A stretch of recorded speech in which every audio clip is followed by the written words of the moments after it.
Hi friends, today recipe వచ్చేసరికి రసం అండి. వెల్లుల్లి వేసి మంచిగా కమ్మగా పెట్టాను. చాలా అంటే చాలా బాగుండిద్ది. చాలా రకాలుగా అయితే రసం అయితే పెట్టచ్చండి, కానీ నా స్టైల్లో రసాన్ని అయితే నేను చూపిస్తున్నాను. మీకు నచ్చితే మాత్రం మంచిగా చేసుకొని ఈ సాంబార్లో మాత్రం కొంచెం రసం లాంటివి అవి ఎక్కువ తీసుకోవడానికి ప్రయత్నించండి. మీకు ఎంత క్వాంటిటీ రసం కావాలో అంత వాటర్ అయితే తీసుకోండి. ఒక స్పూన్ ధనియాలు, కొంచెం పసుపు, కొంచెం జీలకర్ర, ఒక పచ్చిమిర్చి అయితే కట్ చేసి వేసుకోండి. పచ్చిమిర్చి ఆప్షనల్ మాత్రమే. తర్వాత నేను 3 టమాటాలు అయితే తీసుకుంటున్నాను.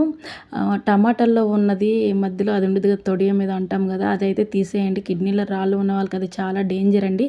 నాకు తెలిసిన ఇన్ఫర్మేషన్ అప్పుడప్పుడు ఇస్తూ ఉంటాను. నాకు తెలిసినవి మీకు తెలిసినవి నాకు కామెంట్లో చెప్తూ ఉండండి, నేను తెలుసుకుంటాను. టమాటాలు కూడా ఆ వాటర్లో వేసేసుకోవాలి. మీకు కావాలంటే ఇక్కడ కరివేపాకు కూడా వేసుకోవచ్చు.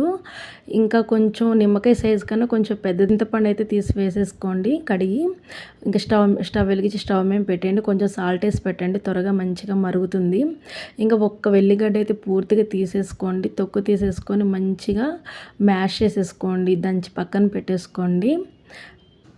వెల్లుల్లి కూడా మనకి వెయిట్ లాస్కి చాలా యూజ్ అవుతుంది. ఇలా రసం పెట్టుకోవడం వల్ల వారానికి 2-3 టైమ్స్ పెట్టుకోవడం వల్ల మనకి డైజెషన్ ప్రాబ్లం కూడా ఉండదండి, మంచిగా ఉంటుంది.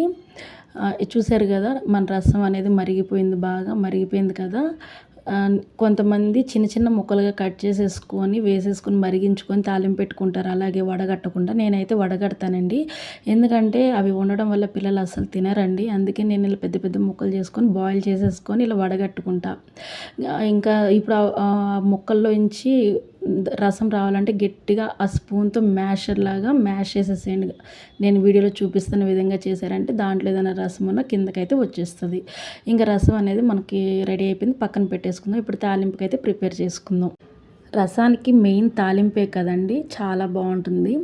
అయితే ఒక ప్యాన్ పెట్టేసుకొని ఆయిల్ వేసేసుకొని ఒక స్పూన్ జీలకర్ర వేసేసుకోవాలి. తర్వాత ఎండుమిర్చి వేసేసుకోండి.